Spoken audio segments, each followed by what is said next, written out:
the ice cream truck at midnight wasn't looking for customers. The air that night was thick enough to swim through. That heavy, wet heat you only get in early summer.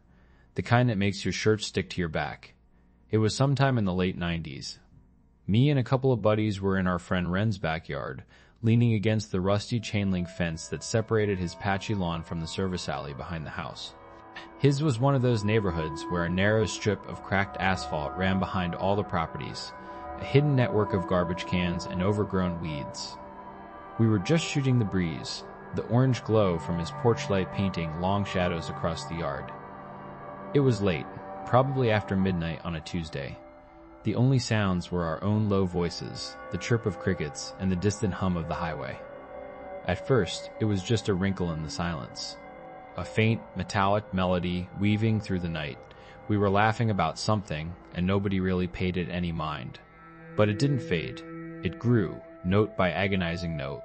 A tinny, warped version of Für Elise, like it was coming from a broken music box at the bottom of a well. Ren stopped mid-sentence. We all did. The laughter died in our throats. The sound wasn't coming from the street out front. It was coming from the alley. And it was getting closer. Then, a pair of weak, yellow headlights cut through the gloom at the far end of the lane. They weren't bright, just sort of soupy. They slid into view, attached to the hulking frame of an old ice cream truck that was crawling at a pace that felt unnervingly slow.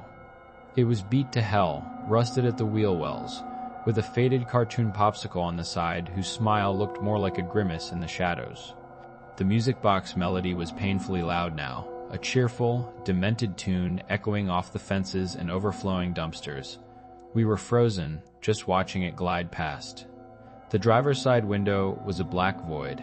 No silhouette, no arm resting on the sill, no flare of a cigarette. Just a deep, impenetrable darkness where a person should have been.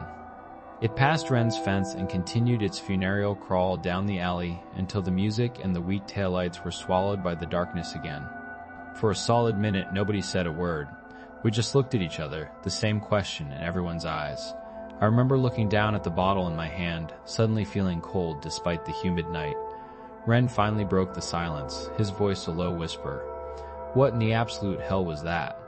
We tried to laugh it off. Nerves. Maybe the stuff we were smoking was stronger than we thought. Just some guy working a weird shift, right? A total fluke. But then we heard it again. That same tinny melody, starting faint from the other end of the alley. It was coming back.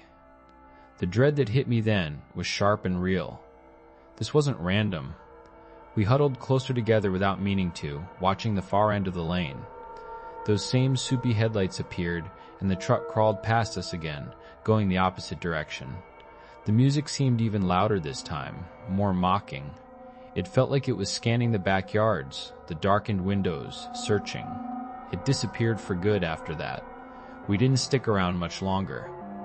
The relaxed vibe of the night was shattered, replaced by this prickly, on-edge feeling that something was deeply wrong. I've never forgotten it. The image of that dark, silent truck rolling through a midnight alley, playing its cheerful little song. It wasn't selling ice cream. I have no idea what it was looking for. But to this day, a part of me is terrified I might have found out if we'd made a sound.